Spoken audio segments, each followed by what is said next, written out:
To be a true atheist, you would have to be God, ironically, because how could you know beyond any doubt that God doesn't exist? You would have to know all. Well, knowing all, that's a quality of God. So what often happens is a person who calls himself an atheist will often just ratchet up their resistance to unreasonably high levels. So there was a woman who was an atheist. She wrote an article for Skeptic magazine. And she said, what would it take for me to believe that there's a God that does miracles?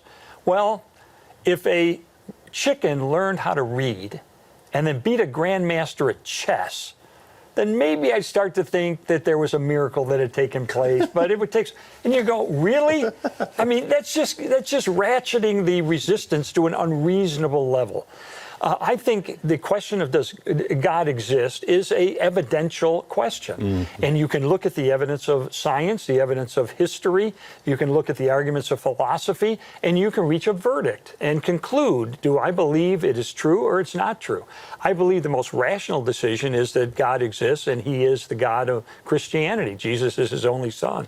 I spent years now investigating this stuff, but if you ask most people, how much have you looked into it?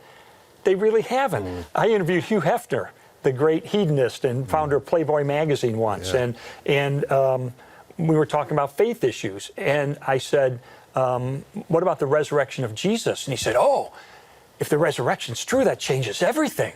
I mean, that knocks over a series of dominoes. That means there's an afterlife. And oh my goodness, have you investigated? Have you? No, never really looked into it. Well, I have. I spent 2 years doing it. And guess what? The historical data is powerful and conclusive and compelling that Jesus didn't just claim to be the Son of God, he backed up that claim by returning from the dead. And so I think you find a lot of people who want themselves, they want to be God. Or they'll only come to God on their terms. If God agrees, so this, and this, maybe I'll believe in him. Well, they want to rule their own universe. They don't want to be told what to do. They don't want to be held accountable by God.